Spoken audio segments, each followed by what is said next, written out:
Galaxy News Hour live. आगामी मंगिर 4 गते एकै चरणमा प्रतिनिधि सभा र प्रदेश सभाको निर्वाचन गर्ने सरकारको घोषणापछि देश चुनावको तयारीमा होमिएको छ। सार्वभौम जनताले आफ्नो मत प्रकट गरेर राजनीतिक दल र तिनका प्रतिनिधिहरूको परीक्षण गर्ने दिन आइपुगेको छ। संघीयताको अभ्यास सुरु भएपछिको पहिलो निर्वाचनबाट छानिएका सङ्घ र प्रदेशका सरकारका 5 वर्ष त्यति सुखद रहेनन्। दुई पटक प्रतिनिधि सभा भङ्ग भयो। अत्यावश्यक कानुन निर्माणलाई सदनको प्राथमिकता कहिल्यै बनाइएन। सरकार नै छदाखादाको संसद बन्द गरेर अध्यादेशको बाटो रोजी राजनीतिक स्वार्थ पूरा गर्नतिर लागे। सत्ताका असङ्गत खेल केन्द्रबाट प्रदेशसम्मै सरे। मन्त्रालय टुक्राएर भागभण्डा मिलाउने र आर्थिक अनियमिततामा लिप्त हुने प्रदेश सरकारहरूले जनतालाई धेरै निराश बनाए।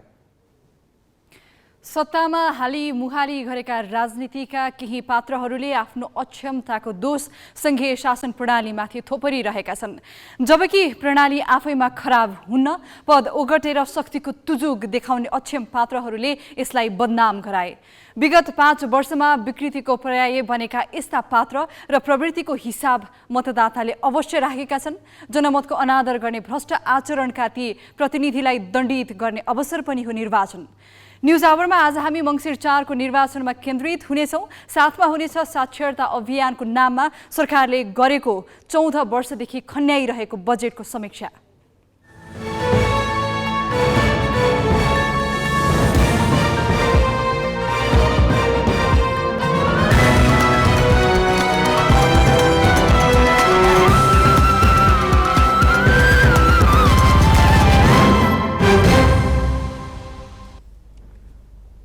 नमस्कार, यो हो ग्यालेक्सी न्यूज आवर। अब हेडलाइन्स।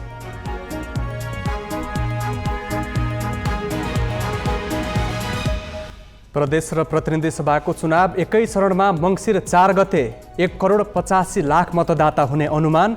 भोलिबाट मतदाता नामावली सङ्कलन नहुने।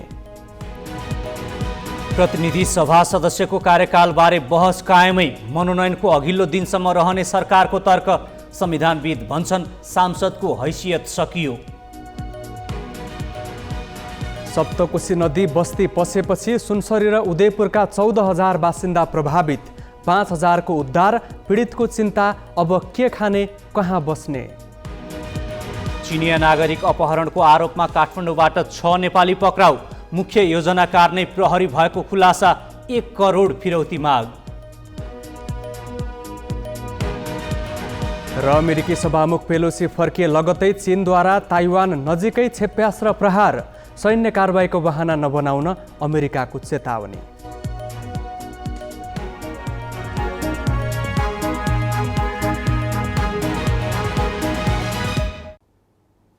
सरकारले प्रतिनिधि सभा र प्रदेश सभाको निर्वाचन एकै चरणमा मंगिर 4 गते गर्ने निर्णय गरेको छ।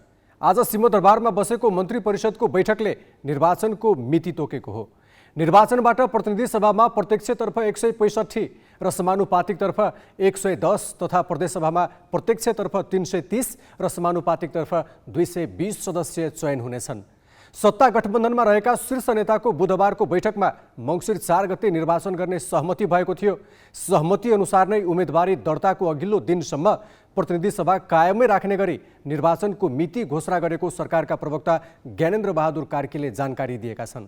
प्रतिनिधि सभा र प्रदेश सभाको निर्वाचन मंगिर 4 गते आइतबार एकै चरणमा सम्पन्न गर्ने आज बसेको मन्त्री परिषदको बैठकले निर्णय गरेको कुरा म यहाँहरू मार्फत सम्पूर्ण देशवासीमा जानकारी गराउन चाहन्छु। धन्यवाद। चुनावको तयारीका लागि 120 दिन चाहिने भनी निर्वाचन आयोगले करिब 1 महिना अघि नै मिति घोषणा गर्न सरकारलाई सुझाव दिएको थियो। त्यसयता चुनावको मितिलाई लिएर अनेक अड्कलबाजी भए। अन्ततः सरकारले एकै चरणमा मंगिर 4 गते चुनाव गर्ने निर्णय सरकारले गरेको छ। आयोगसँग निर्वाचनको तयारीका लागि अब 107 दिन बाँकी छ। यो अवधिमा मतदान अघि आयोगले गर्नुपर्ने काम के हुन् त? आयोगले निर्वाचनलाई लक्षित गरी कतिपय काम अहिले पनि गरिरहेको छ। उसले मतदाता नामावली सङ्कलनको काम असार 1बाट अघि बढाएको थियो। त्यसबाहेक आयोगले गर्नुपर्ने कामका सूची भने धेरै छन्। मतदाता नामावली अद्यावधिक। निर्वाचनको मिति घोषणा भएपछि मतदाता नामावली सङ्कलनको काम रोक्ने प्रचलन छ। आयोगले असार 1 देखि भइरहेको नामावली सङ्कलनको काम शुक्रबारदेखि रोक्नेछ।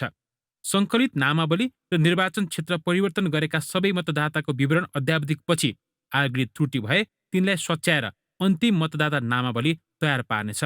मतदाता नावलीलाई अद्यावधिक गर्ने सन्दर्भमा भोलिदेखि नै यो कार्य प्रक्रिया प्रारम्भ गरेर हामीले ओडा कार्यालयमा लगेर मतदाता नामावली जुन भएको छ त्यसलाई सार्वजनिक गर्ने र जिल्ला तथा प्रदेश निर्वाचन कार्यालय मार्फत त्यसलाई अद्यावधिक गर्ने।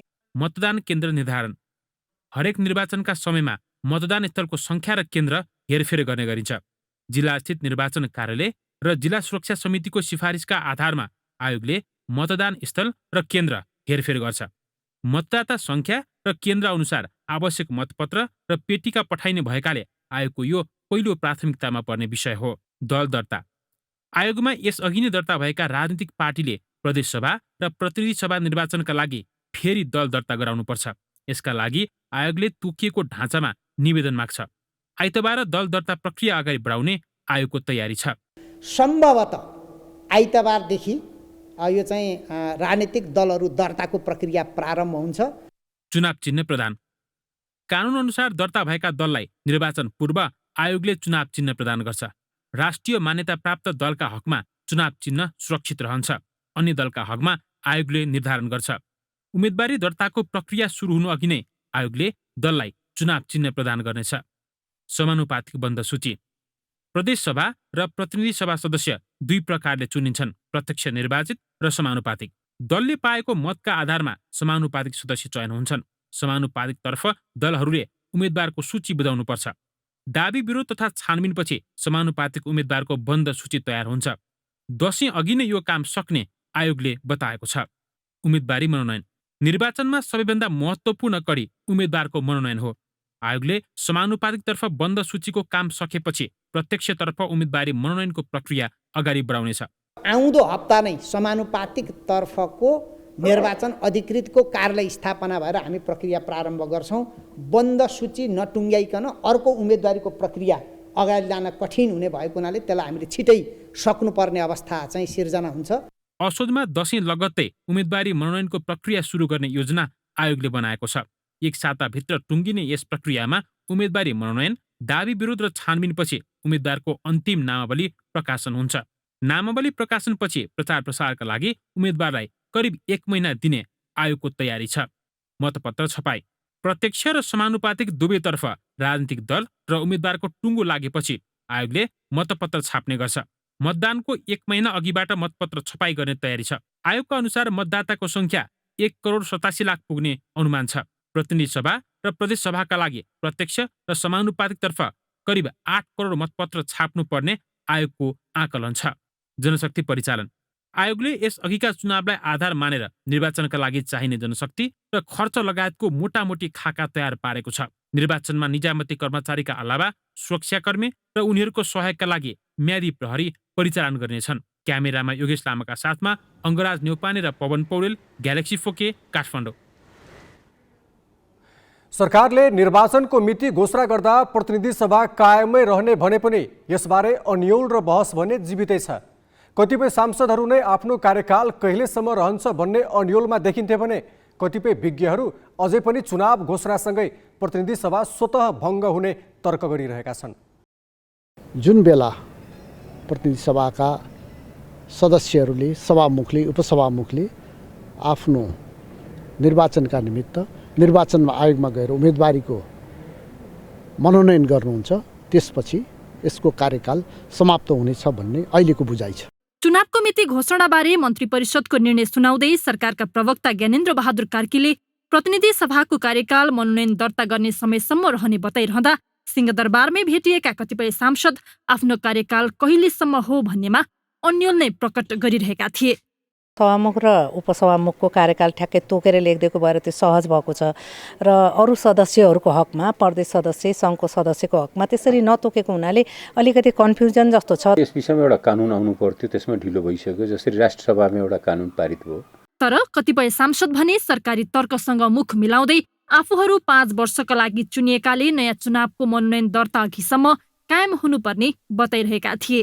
जबसम्म नोमिनेसनको डेट आउँदैन, नोमिनेसनको 1 दिन पहिला हामीले चाहिँ रिजाइन गर्नुपर्छ। संविधानले नै सांसदको कार्यकाल 5 वर्ष हुने भनेको छ। त्यो हिसाबले निर्वाचनको नोमिनेसनको दिनसम्म कार्यकाल रहन्छ। जसरी सभामुख लगायत संसदका उपसभामुख लगायत सांसदहरू नोमिनेसन गर्ने अघिल्लो दिनसम्म जीवित रहन्छ, त्यो परम्परालाई कायम गर्नुपर्छ भन्ने मान्यता हो। नेपालको संविधानले अगावै विघटन भएको बाहेक प्रदेशसभा र प्रतिनिधि सभाको कार्यकाल 5 वर्षको हुने भनेको छ।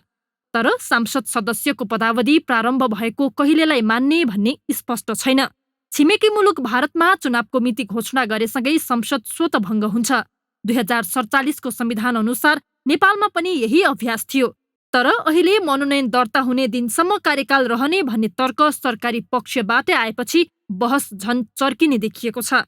चुनाव घोषणापछि सरकार समेत काम चलाउ हुने र सांसद त झन जिम्मेवारी मुक्त हुने विश्वव्यापी अभ्यास नै रहेकाले त्यसमा नेपाल अपवाद हुन नसक्ने तर्क संविधानविद गर्छन्। आज निर्वाचनको मिति घोषणा गर्ने अनि हरेक दिनको संसदको चाहिँ तलब र भत्ता खाने अनि सुविधा प्रयोग गर्ने, पिएसओ लिने, तपाईँ गाडी पनि चढ्ने, अनि यो के हो भने रातो पासपोर्ट पनि युज गर्ने, अनि तपाईँको शान्ति सुरक्षाको नाउँमा आफ्ना लागि एउटा प्रभावशाली व्यक्तित्व लिएर भोट माग्न जाने, सबै कुरो गर्ने। अनि मनोनयन भनेको त टेक्निकल कुरा मात्रै हो। तपाईँ निर्वाचनको मितिको घोषणा भन्नासाथ तपाईँको फिल्डमा एक्टरहरू अब सक्रिय हुन्छन्। 5 वर्ष हुनुको तात्पर्य के होइन भने अन्तिम दिनसम्म हुनुपर्छ भन्ने हो। निर्वाचन वर्ष प्रवेश गरेपछि अब प्रधानमन्त्रीले औचित्यका आधारमा निर्णय गर्न सक्दछन्। संविधानले प्रतिनिधि सभा विघटन भएमा सभामुख र उपसभामुखको कार्यकाल चुनावको मनोनयन दाखिल गर्नु अघिसम्म रहने भनेको छ। राष्ट्रिय सभाले आफ्नो कार्यकाल कहिलेलाई मान्ने भनेर नियमावलीमै उल्लेख गरेको छ। स्थानीय तहका हकमा पनि कानुनी व्यवस्था छ, तर प्रदेश र प्रतिनिधि सभाका हकमा कानुन मौन छ। निर्वाचनको मिति घोषणा भएसँगै सांसदहरूको कार्यकाल चाहिँ कहिलेसम्म भन्ने प्रश्नमा अनेकन मतहरू आइरहेका छन्। यसमा अब सरकार र संसदले ठोस निर्णय गर्न नसक्ने हो भने विगतमा स्थानीय तहको निर्वाचनमा जस्तै यो विषय सुल्झाउन पनि अदालतसम्मै जानुपर्ने अवस्था नआउला भनेर भन्न सकिन्न। क्यामेरामा रिकेश सिंहका साथमा सृजना घिमिरे, ग्यालेक्सी 4K, काठमाडौँ।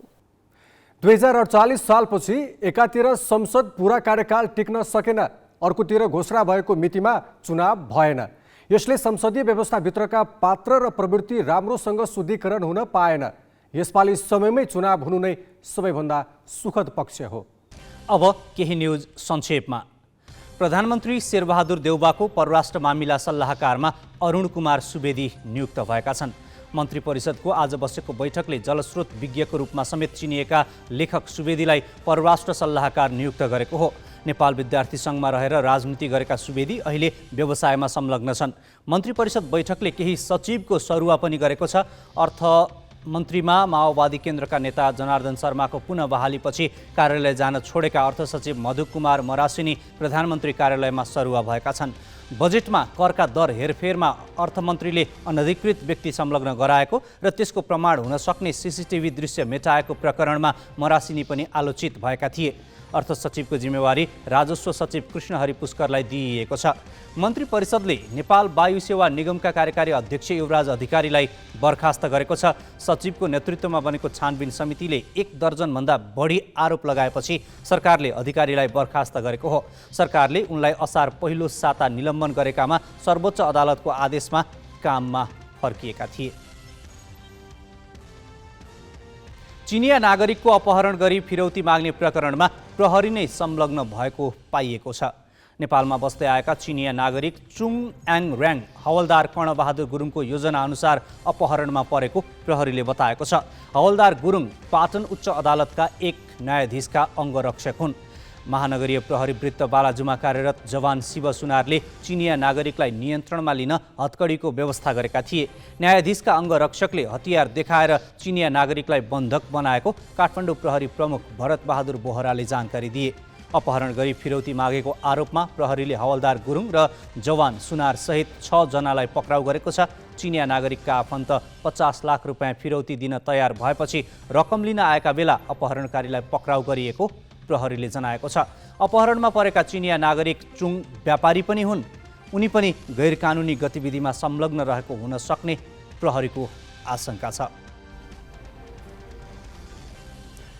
संसदीय समितिले आइपिएस सम्मेलनमा सहभागिताका विषयमा प्रधान सेनापति प्रभुराम शर्मालाई डाकेको छ। राज्यको निर्देशक सिद्धान्त, नीति र दायित्व कार्यान्वयन, अनुगमन तथा मूल्याङ्कन समितिको आज बसेको बैठकले प्रधान सेनापति शर्मा र रक्षा सचिवलाई तत्काल उपस्थित हुन निर्देशन दिएको हो। समितिले उपस्थित हुनको लागि मिति भने तोकेको छैन। प्रधान सेनापति शर्मा साउन 9 देखि 11 सम्म अस्ट्रेलियाको सिडनीमा भएको आइपिएस सम्मेलनमा सहभागी भएका थिए। उनलाई यसअघि देश बाहिर रहेको अवस्थामा एसपिपीबारे छलफलको लागि बोलाएपछि समिति आफै आलोचित भएको थियो। समितिको आज बसेको बैठकले एसपिपी अगाडि नबढाउने विषयमा अमेरिकालाई पठाएको पत्र पेश गर्न परराष्ट्र मन्त्रालयलाई निर्देशन दिएको छ। समितिले आज परराष्ट्र मन्त्री नारायण खड्कालाई बोलाएकामा उनी बाढीग्रस्त क्षेत्रको अवलोकनको लागि जानुपर्ने कारण देखाएर अनुपस्थित भए। राष्ट्रिय मानव अधिकार आयोगका अध्यक्ष तप बहादुर मगरले सत्य निरूपण तथा मेलमिलाप र बेपत्ता पारिएका व्यक्तिको छानबिन आयोग सम्बन्धी विधेयकलाई लिएर विवाद नगर्न आग्रह गरेका छन्। विधेयक उप आयोगले आज गरेको अन्तर्क्रियामा अध्यक्ष मगरले अब विवाद गर्ने भन्दा सुधारका विषयमा छलफल गर्नुपर्ने बताए। पीडितले न्याय पाउने गरी विधेयकमा सुधार आवश्यक रहेको र संसदीय समितिमा दफावार छलफलका क्रममा आयोगले आफ्नो भनाइ राख्ने उनको भनाइरहेको थियो। सत्य निरूपण तथा मेलमिलाप र बेपत्ता पारिएका व्यक्तिको छानबिन आयोग सम्बन्धी ऐन संशोधनको लागि असार 31मा संसदमा विधेयक दर्ता गरेको थियो। द्वन्द्वकालीन घटनाका दोषीलाई उन्मुक्ति दिने गरी विधेयक ल्याएको भनेर कतिपय अधिकारकर्मीले विरोध गर्दै आएका छन्। 2 वर्षको लक्ष्य राखेर सुरु गरिएको कुनै अभियान लम्बिएमा कति वर्षसम्म चल्छ होला? 2 बाट 4, 4 बाट 8 वा 10? तर यहाँ सरकारले 14 वर्षसम्म उही अभियान चलाउँदै वर्षेनी ठुलो रकम पनि बगाइरहेको छ, तर अभियान अधुरै छ। यस सम्बन्धी विस्तृत सामग्री क्रान्ति शिखाबाट। सरकारले साक्षर नेपाल अभियानका नाममा 8 अर्ब बढी रकम खर्च गरेको छ। आर्थिक वर्ष 2065-66 देखि 14 वर्षसम्म यो अभियान चलाइएको भए पनि 16 जिल्ला अझै साक्षर घोषणा हुन बाँकी छन्। मध्य प्रदेशका 8 जिल्लामध्ये कुनै पनि पूर्ण साक्षर भएका छैनन्। 2 वर्षभित्रै निरक्षरता उन्मूलन गर्ने घोषणा गरेको 14 वर्षसम्म पनि यही कार्यक्रम चलिरहनुले खर्चको औचित्य र सदुपयोगलाई लिएर प्रश्न उठेको छ। सरकारले आर्थिक वर्ष 2065-66 को नीति तथा कार्यक्रममा 2 वर्षभित्र सिङ्गै देशबाट निरक्षरता उन्मूलन गर्ने भनी साक्षर नेपाल अभियान घोषणा गरेको थियो। त्यही वर्षबाट बजेट पनि छुट्याउन थालियो। 2 वर्षमा 2 अर्ब 4 करोड रुपैयाँ खर्च भयो। तर देशैभरि त परै जाओस्, कुनै पनि एक जिल्ला पनि पूर्ण साक्षर हुन सकेनन्। हरेक वर्ष यसै गरी बजेट छुट्याइयो, खर्च भयो, उपलब्धि केही भएन। सरकारले 2069-70 को बजेटमा 3 वर्षभित्र साक्षर नेपाल बनाउने भनी नयाँ लक्ष्य तोक्यो। वर्ष 2070-71लाई त निरक्षरता उन्मूलन वर्ष नै मनाउने भन्यो। बल्ल तल्ल अभियान सुरु भएको 6 वर्षपछि सरकारले सिन्धुपाल्चोकलाई पहिलो साक्षर जिल्ला घोषणा गर्यो। हालसम्म 61 जिल्ला साक्षर घोषणा भएका छन्। तर 2 वर्षमा सक्ने भनिएको अभियानमा 14 वर्षसम्म निरन्तर बजेट बगिरहँदा पनि देश पूर्ण साक्षर भएको छैन। अझै 16 जिल्ला निरक्षरता बोकेरै बसेका छन्। मध्य प्रदेशमा वास्तविक निरक्षरहरूको सङ्ख्या पनि अलिकति पहिचान हुन सकेन र 3 महिनाको साक्षरता अभियानको कक्षाबाट पनि उहाँहरूले चाहिँ तोकिए अनुसारको चाहिँ जुन साक्षरताको मापदण्ड छ त्यो पुरा गर्न नसकेको कारणबाट अलिकति पछाडि पनि परेको अवस्था पनि हो। तर अब यो अभियान हो, कम्तीमा पनि साक्षरताका कुराहरूमा 12वटा सूचकहरूमध्ये 50% सूचकहरू उहाँहरूले जान्न सक्नुभयो भने अब अभियानको रूपमा जानुपर्छ। हामी 10-12 वर्ष भइसक्यो, अझै पनि 10-12 वर्षसम्म कुरेर हामी नेपाललाई साक्षर बनाउने हो भने हामीले साक्षर बनाइसकेका जिल्लाहरूमा फेरि निरक्षरहरूको पनि सङ्ख्या बढ्न जान्छ। 15 देखि 59 वर्ष उमेर समूहका पढ्न र लेख्न नजान्ने व्यक्तिलाई खोजी साक्षर बनाउने लक्ष्य राखेर सरकारले अभियान सुरु गरेको थियो, जसका लागि एक पालिकालाई प्रत्येक वर्ष 2 देखि 7 लाखसम्म रकम पठाउँछ। अभियानमा 8 अर्ब भन्दा बढी रकम खर्च भइसकेको छ। 95% व्यक्तिले पढ्न लेख्न जान्ने भएमा देशलाई साक्षर घोषणा गर्न सकिने अन्तर्राष्ट्रिय मान्यता छ। तर तर अहिलेसम्म 15 देखि 59 वर्षको जनसङ्ख्यामा 82% मात्र साक्षर भएको सरकारी तथ्याङ्क छ। यतिका वर्षसम्म साक्षर अभियान सम्पन्न नहुनु शिक्षाविद सरकारी असफलता मान्छन्। तपाईँको कर्तव्य हो तपाईँ साक्षर हुनुहोस् भनेर भने भए त छोराछोरीले बाबुआमालाई पढाएर नि त हुन्थ्यो नि, हुँदैन थियो? त्यो त डिजाइन थियो, त्यो त नेपालमै अभ्यास गरेको डिजाइन हो, त्यो किसिमको पनि गरिएन। त्यसले गर्दाखेरि के भयो भने साक्षर भएकालाई साक्षरतर सामग्री छैन, साक्षरतर भएका मान्छेहरूलाई फेरि थप पढ्नलाई सामग्री छैन, तिनले पढिसकेपछि फेरि स्कुलसँग जोडिने अथवा चाहिँ कतैतिर जोडिने किसिमको सामग्री छैन। अनि उसले चाहिँ पढाइलाई त्यो गराइसँग जोड्ने किसिमको प्रबन्ध कतैतिर छैन। त्यसले गर्दाखेरि साक्षर भएको ठाउँमा पनि निरक्षर हुँदै जाने भए। साक्षरताको निम्ति लगानी चाहिँ एक किसिमको हिसाबले बालुवामा पानी जस्तो किसिमको बन्दै गयो। त्यो बन्दै गएको अब घोषणा गर्ने भने चाहिँ फेरि त्यो हल्ला रमाइलो गर्ने मात्रै हो। मैले घोषणालाई त्यो ठुलो के नभएको भनेर भन्दिनँ। प्रदेशगत रूपमा हेर्दा बागमती र गण्डकीलाई पूर्ण साक्षर मानिएको छ। कार्यक्रम सुरु भएको 14 वर्षसम्म मध्य प्रदेशका 8 जिल्लामा कुनै पनि साक्षर घोषणा भएका छैनन्। कर्णालीका मुगु, हुम्ला, जुम्ला, कालीकोट र डोल्पा अनि सुदूरपश्चिमका डोटी र कञ्चनपुर तथा लुम्बिनीको कपिलवस्तु साक्षर घोषणा हुन बाँकी छन्। 14 वर्षमा 82% मात्र प्रगति भएको रफ्तारलाई आधार मान्दा अझै केही वर्ष यही नाममा बजेट खन्याउँदै लक्ष्य संशोधन गर्दै जानको विकल्प देखिँदैन। क्यामेरामा सुशील बास्कोटा र जय तामाङका साथ प्रज्ञातिमल सिन्हा, ग्यालेक्सी 4K, काठमाडौँ। सरकार तत्कालको लोकप्रियताका लागि कति हचुवा शैलीमा कार्यक्रम घोषणा गर्न तयार हुन्छ र वास्तविक अर्थमा हाम्रो सरकारी संयन्त्रको काम गर्ने गति के छ भन्ने देखाउन यही साक्षरता अभियान हेरे पुग्छ। 2 वर्षमा सारा देशैबाट निरक्षरता उन्मूलन गर्ने भनिएको अभियानका नाममा 14 वर्षदेखि कसरी रकम खन्याइँदैछ र त्यसबाट उपलब्धि के आयो त? हेरौँ यो प्रस्तुति। सरकारले साक्षर नेपाल बनाउने अभियानको 6 वर्षमा मात्र 4 अर्ब बढी रकम खर्च गरेको थियो। 15 देखि 59 वर्ष उमेर समूहका निरक्षरलाई सामान्य लेखपढ गराउन नै 2065 देखि 71 सालसम्म 4 अर्ब 34 करोड खर्च गरेको देखिन्छ। यो रकम सरकारले गुरुकुल, मद्रसा जस्ता परम्परागत शिक्षालयमा समेत पठाएको थियो। त्यसपछिका 2 वर्षभित्रमै 2 अर्ब 8 करोड खर्च भयो। 2071 सालमा 7 जिल्लालाई साक्षर घोषणा गर्न नै 79 करोड 89 लाख खर्च गरेको सरकारी हिसाबमा देखाइएको छ। आर्थिक वर्ष 2071-72 मा 19 जिल्ला साक्षर घोषणा भए। सो वर्ष सरकारले 1 अर्ब 5 करोड छुट्याइएको थियो। वर्ष 2072-73 मा 34 करोड 50 लाख खर्च गरियो र 10 जिल्लालाई साक्षर घोषणा गरियो। त्यसको अर्को वर्ष 30 करोड 48 लाख खर्च गर्दा 10 जिल्ला साक्षर भए। 74-75 मा उदयपुर जिल्ला मात्र साक्षर घोषणा भयो। त्यतिखेर 35 करोड 42 लाख राज्य कोषको लगानी परेको थियो।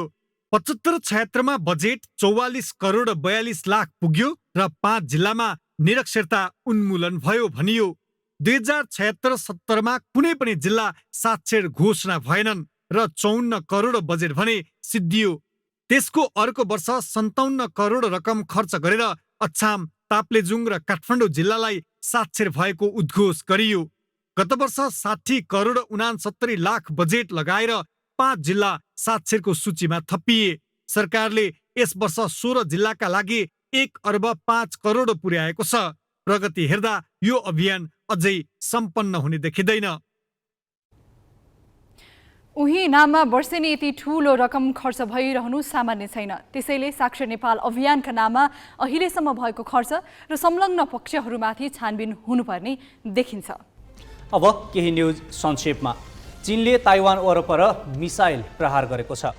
अमेरिकी सभामुख न्यान्सी पेलोसीको ताइवान भ्रमणको प्रतिक्रियामा चिनिया सेनाले ताइवान वरपर ब्यालिस्टिक मिसाइल प्रहार गरेको हो। चिनिया सेनाका पूर्वी कमान्डका प्रवक्ता सीईले ताइवानको पूर्वी तटीय क्षेत्रमा क्षेप्यास्त्र प्रहार गरिएको र यो क्रम आइतबारसम्म जारी रहने बताएका छन्। ताइवानको रक्षा मन्त्रालयले क्षेप्यास्त्र प्रहारको पुष्टि गर्दै आफूले युद्ध नचाहेको तर रक्षा प्रणाली सक्रिय पारेको प्रतिक्रिया दिएको छ। चीनको सैन्य अभ्यासले संयुक्त राष्ट्रसङ्घका नियमहरूको उल्लङ्घन गरेको ताइवानको भनाइ छ। चीनले ताइवानको पूर्वी तटमा आक्रामक सैन्य अभ्यास सञ्चालन गर्दा विश्वव्यापी ढुवानीमा ढिलाइ र आपूर्ति अवरोध हुने अनुमान गरिएको छ। ताइवान जाने र आउने 50 भन्दा बढी अन्तर्राष्ट्रिय उडान रद्द भएका छन्। अमेरिकी विदेश मन्त्री एन्टोनी ब्लिन्केनले चीनका कारण ताइवानमा कुनै पनि सङ्कट आउन नहुने बताएका छन्। उनले कम्बोडियाको नोमपेनमा भएको आसियान राष्ट्रका विदेश मन्त्रीको बैठकमा बेजिङले ताइवानमा सङ्कट नबढाउने विश्वास व्यक्त गरे। उनले ताइवानप्रतिको अमेरिकी नीति परिवर्तन नभएको पनि दोहोर्याए। कोही पनि युद्धको पक्षमा नभएको उनको भनाइ थियो। बैठकमा चीनको पनि सहभागिता छ। बैठकमा दक्षिण चीन सागर, म्यानमारको द्वन्द्व र पूर्वी टिमोर लगायत विषयमा छलफल हुनेछ। दक्षिण पूर्वी एसियाली राष्ट्रहरूको सङ्घ आसियानमा Brunei, Cambodia, Indonesia, Laos, Malaysia, Myanmar लगायत 10 देश आबद्ध छन्। सम्मेलनमा संवाद साझेदारका रूपमा अमेरिका, चीन, अस्ट्रेलिया, जापान, भारत र दक्षिण कोरिया सहभागी छन्।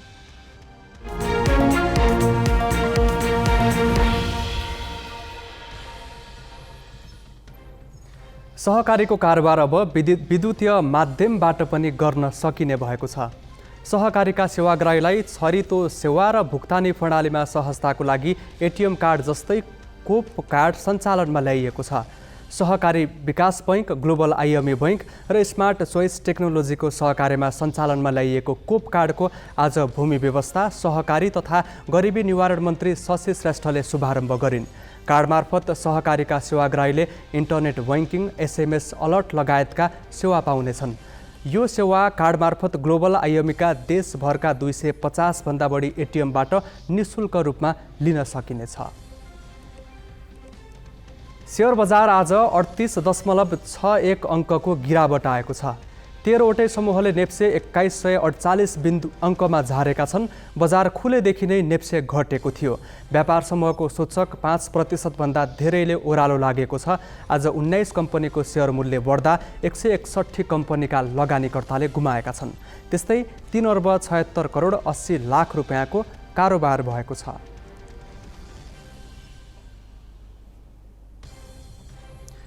कोशीको बाढी बस्तीमा पसेपछि उदयपुर सुनसरीका बासिन्दाको भागाभाग भएको छ। उनीहरू सुरक्षित स्थानमा त पुगेका छन्, तर त्यहाँ के खाने र कहाँ बस्ने भन्ने चिन्ताले सताएको छ। बाँकी विनय कुमारबाट।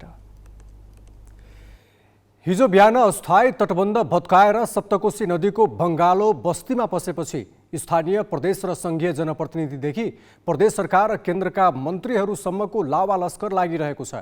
प्रभावित क्षेत्रमा मन्त्री र सांसदको लर्को लाग्दा प्रभावितका लागि घाँसबासको राम्रो प्रबन्ध हुन सकिरहेको छैन। बुधबार बिहान कोशीको भङ्गालो बस्ती पसेपछि उदयपुरको बेलका नगरपालिका र सुनसरीको बराह क्षेत्र नगरपालिकाका जनप्रतिनिधिको सक्रियता तारिफयोग्य रह्यो। प्रदेश सरकारका मन्त्रीहरू केदार कार्की र विमल कार्कीले पनि हिजो दिनभर जसो उतै बिताए। संघीय सरकारका परराष्ट्र मन्त्री नारायण खड्का पनि लाभा लस्कर सहित बाढी प्रभावित क्षेत्रको अवलोकनमा पुगे। नेपाल प्रहरी र सशस्त्र प्रहरी परिचालन गरी 12-14 घण्टामा झण्डै 5000 मानिसलाई सुरक्षित स्थानमा सारियो।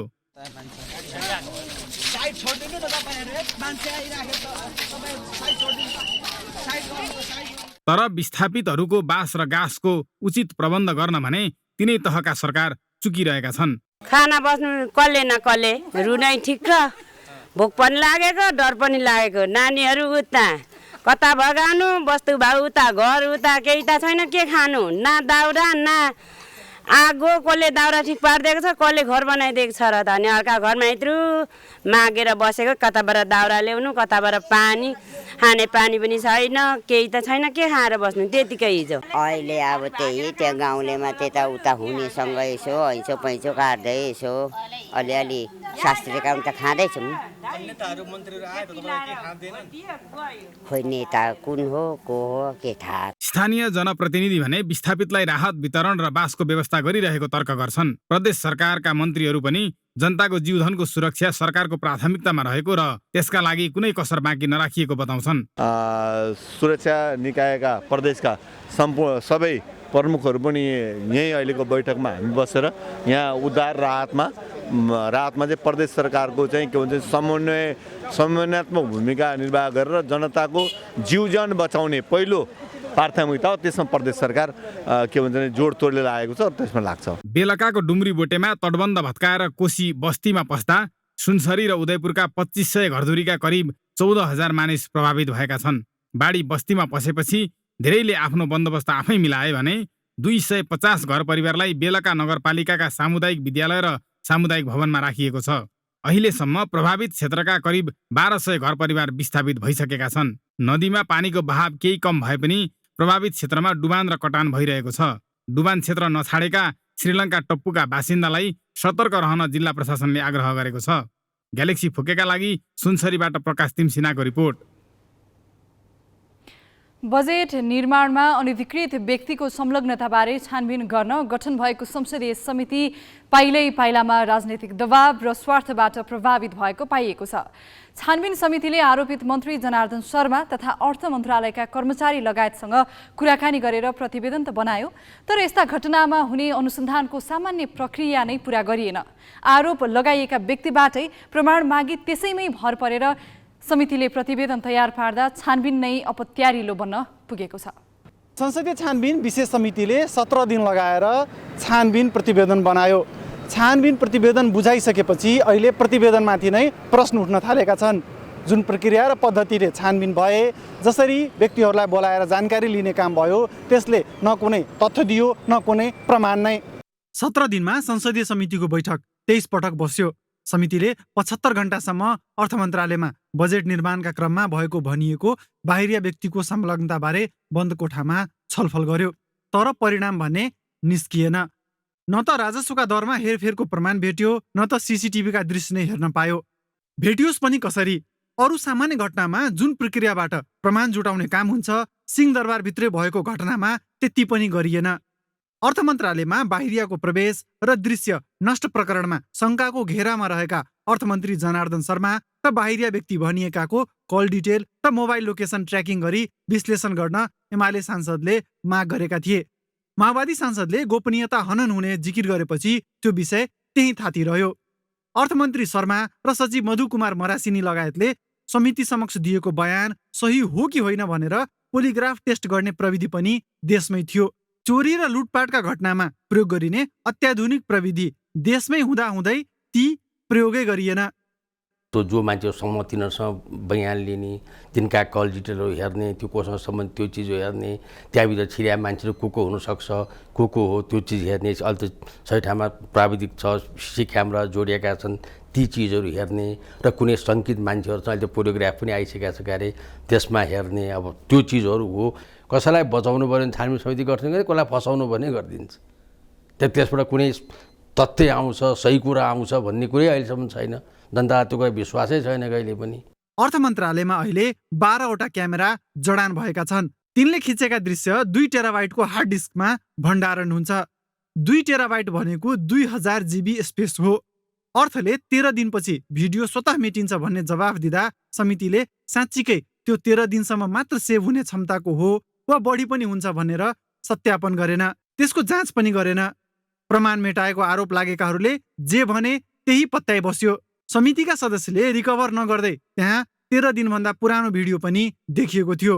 अर्थ मन्त्रालयका प्रशासन महाशाखा प्रमुख केदारनाथ शर्मा र सूचना प्रविधि शाखा प्रमुख ठेकु श्रेष्ठसँग 13 दिनको भिडियो सेभ हुँदा पनि 800 GB स्पेस खाली किन छ भनेर समितिका सदस्यले सोधेका थिए। त्यसमा शर्मा र श्रेष्ठ नाजवाफ भएका थिए। अझ समितिलाई प्रत्येक कागजात दिनुअघि तत्कालीन अर्थमन्त्री समेत रहेका प्रधानमन्त्री शेरबहादुर देउवाको स्वीकृति आवश्यक परेकाले ढिला भएको जवाफ पनि अर्थका अधिकारीले दिएका थिए। यस्तै समितिले अर्थको डिजिटल धुर्त्याइ पनि पत्याइरह्यो। समितिले प्रतिवेदनमा सामान्य पत्राचारहरू जस्ताको तस्तै राखेको छ, तर डिजिटल फरेन्सिक ल्याबको प्रतिवेदन नराख्दा शङ्का झन बढाएको छ। 3 महिनासम्मको चाहिँ राख्नुपर्छ भनेर उहाँहरूले छाप्नु भएको छ माथि।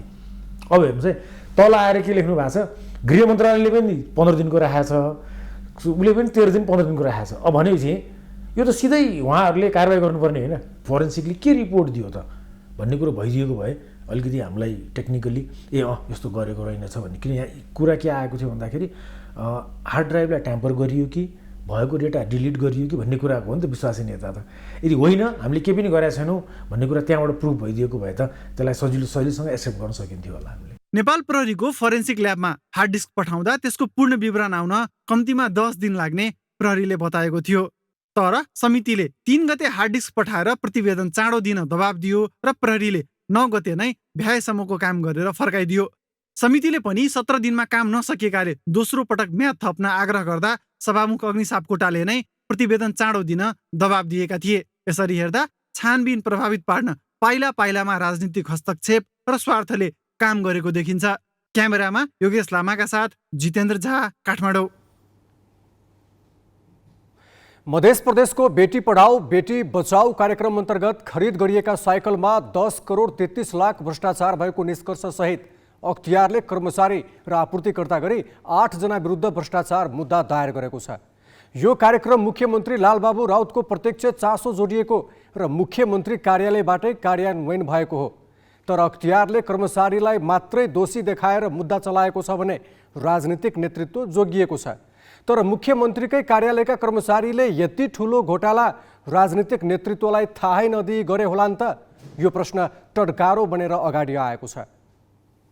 गत असोजमा अख्तियार दुरुपयोग अनुसन्धान आयोगको बर्दिवास कार्यालयबाट खटिएको टोलीले मध्य प्रदेशको मुख्यमन्त्री कार्यालयबाट कागजात नियन्त्रणमा लिएको थियो। मुख्यमन्त्री कार्यालयले 2 पटक गरी 27,000 साइकल खरिद गरेको थियो। यसमा दोस्रो पटक खरिद गरिएका 17,000 साइकलमा अनियमितता भएको उजुरी परेपछि अख्तियार छानबिन गर्न पुगेको थियो। तर अख्तियारको कदममा मुख्यमन्त्री लालबाबु राउतले प्रमुख आयुक्तलाई नै टेलिफोन गरेर खरिद प्रक्रिया तथा मूल्यको बचाउ गरेका थिए। अहिलेको अख्तियारको प्रमुख प्रेम राईजीसँग म कुरा गरेँ।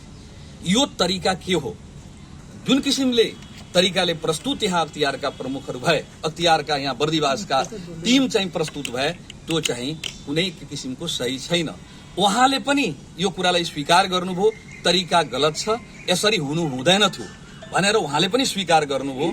मुख्यमन्त्रीको टेलिफोनले कतै अनुसन्धान प्रभावित त हुने होइन भन्ने आशंका त्यही बेला उत्पन्न भएको थियो। आयोगले बुधबार दायर गरेको आरोप पत्रमा प्रदेश सचिव एमप्रसाद भूषाल, उपसचिव दिलीप कुमार प्रधान, जलस्रोत तथा सिंचाई विकास डिभिजन कार्यालयका तत्कालीन प्रमुख भगवान झा, अधिकृत 8औंका सुरेन्द्र कुमार कर्णलाई विपक्षी बनाइएको छ। यस्तै सहलेखापाल, जिन्सी भण्डार शाखा प्रमुख, खरिदार तथा ओम सत्यसाई प्राली वीरगञ्जका महाप्रबन्धक रेणु अग्रवाललाई पनि विपक्षी बनाइएको छ। तर राजनीतिक व्यक्तिलाई उन्मुक्ति दिइएको छ। मुख्यमन्त्री लालबहादुर राउत, तत्कालीन प्रमुख सचिवहरू अर्जुन प्रसाद पोखरेल र Gokarna Duwadi, mechanical engineer Jitendra Kumar Singh, mechanical engineer Ramanand Prasad Shah, उपसचिव दिलीप कुमार प्रधान, अधिकृत 6औं सुरेन्द्र कुमार कर्ण, तत्कालीन स्वकीय सचिव दीपक प्रसाद यादव, ओम सत्यसाईकी शेयरधनी मीरा अग्रवाल र त्यसै वित्तीय प्रमुख सञ्जय कुमार रौनियारको यस साइकल खरिद सम्बन्धी कार्यको भ्रष्टाचारजन्य कसुरमा अनुसन्धानको क्रममा संलग्न रहेका कागजातको आधारमा संलग्नता नदेखिएको हुँदा निजहरूको हकमा केही गरिरहनु परेन भन्ने आयोगबाट निर्णय भएको बेहोरा अनुरोध छ भनेर चाहिँ आरोपपत्रमा उल्लेख गरिएको छ। प्रदेशभित्रका 8 जिल्लामा छोरीलाई शिक्षाको पहुँचमा पुर्याउने उद्देश्यले मध्य प्रदेश सरकारले बेटी पढाऊ बेटी बचाऊ अभियान सञ्चालन गरेको थियो। तर यही अभियानका क्रममा साइकल खरिद गर्दा 10 करोड 33 लाख भ्रष्टाचार गरेको अख्तियारको अनुसन्धानले देखाएको छ। अख्तियारले जोगाउँदैमा मुख्यमन्त्री यस प्रकरणमा जिम्मेवारीबाट पन्सिन नपाउने विपक्षीको तर्क छ। उहाँको नाम जोडिए पनि नजोडिए पनि, उहाँमाथि मुद्दा लगाए पनि नलगाए पनि उहाँ नै दोषी हो। उहाँको कार्यालयमा चाहिँ यो घटना घटेको छ, भ्रष्टाचार भएको छ। त्यसको जबसम्म निराकरण हुँदैन मुख्यमन्त्रीले चाहिँ त्यो बाटो प्रशस्त गरिदिनुपर्छ। जहाँसम्म अख्तियारको कुरो हो, अब अख्तियारले किन उहाँमाथि चाहिँ त्यो मुद्दा हालेन भने अख्तियार पनि शङ्काको घेरामा छ। अनुसन्धानमा संलग्न अधिकारीका अनुसार राजनीतिक नेतृत्वको जानकारी बेगर कुनै काम भएको छैन। बोलपत्र आह्वानदेखि प्रस्तावहरूको मूल्याङ्कन र स्वीकृतिको चरणमा हरेक प्रगति विवरण मुख्यमन्त्री राउतलाई नै जानकारी गराइएको थियो। उनले स्वीकृति दिएपछि मात्र साइकल आपूर्तिको निर्णय भएको थियो। पछि मूल्यमा भएको हेरफेर बारे पनि उनी जानकार थिए। तर कागजातमा सही नभएका कारण सचिवभन्दा माथिका कसैलाई पनि मुद्दा चलाउन नसकिएको अख्तियारका पदाधिकारी बताउँछन्। धनुषाबाट किरण कुमार कर्णको सहयोगमा बासु खड्का, ग्यालेक्सी पोके, काठमाडौँ।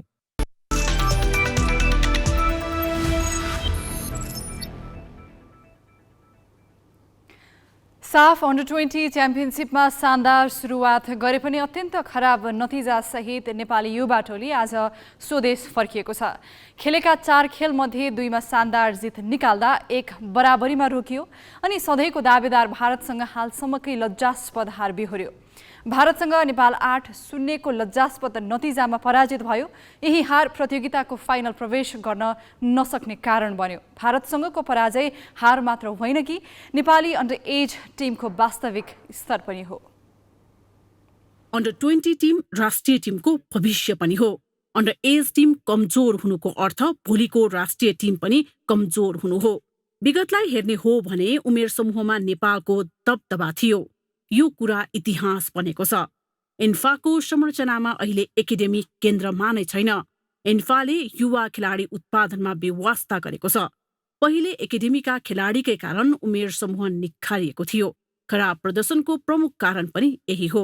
हामी भारतलाई पनि हराउन गएको हौँ तर भारतले चाहिँ हाम्रो लेभल देखाइदियो। हामी गोर्खाली पाराले जय पशुपतिनाथ अथवा भारतको भूत हो नि, फुटबल त्यो होइन। फुटबल पशुपतिनाथको पालामा पनि थिएन, भूतको पालामा पनि थिएन। फुटबल हो। अहिलेको मोडर्न फुटबल छ। मोडर्न फुटबलको लागि चाहिँ फुटबल हरेक दिन अपग्रेड भएर गएको छ।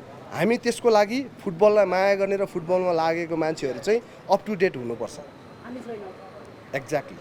लज्जास्पद नतिजाको अर्को कारण हो छोटो तयारी। खुल्ला छनौटबाट खेलाडी चयन गरी 6 हप्ताको प्रशिक्षणपछि टिम तयार भएको थियो। टिममा ए डिभिजन लिग खेलेका खेलाडी 1 जना आयुष खलान मात्रै थिए।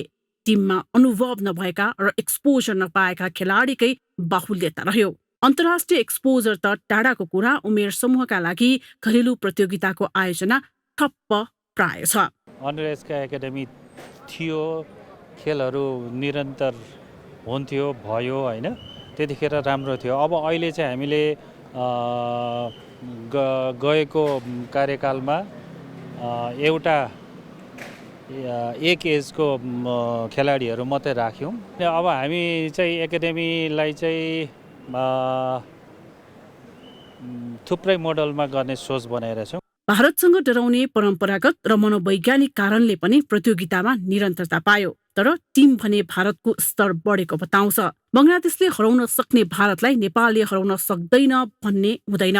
तर त्यसका लागि लगानी, योजना, प्राथमिकता र युवा खेलाडी लक्षित कार्यक्रम जरुरी छ। नत्र भारतसँग मात्र होइन, दक्षिण एसियाकै अन्य राष्ट्रसँग पनि लज्जास्पद हार बेहोर्ने दिन छिट्टै नआउला भन्न सकिन्न। हामी ग्यालेक्सी न्युज आवरको अन्त्यमा छौँ। जाँदा जाँदै हेडलाइन्स।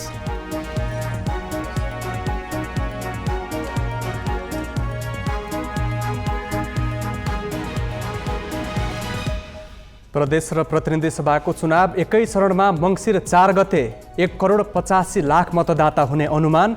भोलिबाट मतदाता नामावली सङ्कलन नहुने। प्रतिनिधि सभा सदस्यको कार्यकालबारे बहस कायमै। मनोनयनको अघिल्लो दिनसम्म रहने सरकारको तर्क। संविधानविद भन्छन् सांसदको हैसियत सकियो। सप्तकोशी नदी बस्ती पसेपछि सुनसरी र उदयपुरका 14,000 बासिन्दा प्रभावित। 5,000 को उद्धार। पीडितको चिन्ता, अब के खाने, कहाँ बस्ने। चिनिया नागरिक अपहरणको आरोपमा काठमाडौँबाट 6 नेपाली पक्राउ। मुख्य योजनाकार नै प्रहरी भएको खुलासा। 1 करोड फिरौती माग। र अमेरिकी सभामुख पेलोसी फर्किए लगतै चीनद्वारा ताइवान नजिकै क्षेप्यास्त्र प्रहार। सैन्य कारबाहीको बहाना नबनाउन अमेरिकाको चेतावनी।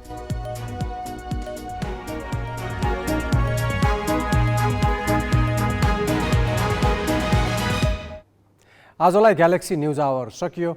नमस्ते।